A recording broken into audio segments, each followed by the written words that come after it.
kasabihan. Anytime 7:30 sa inyong bakuran, buo ang araw ko.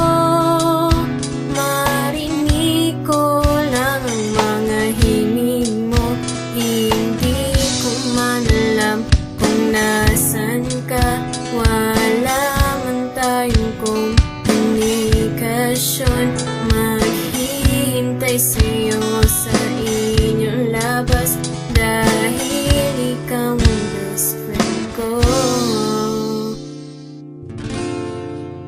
Kung inakala mo na ako'y sa'yo ay magbabago, itaga mo sa bato.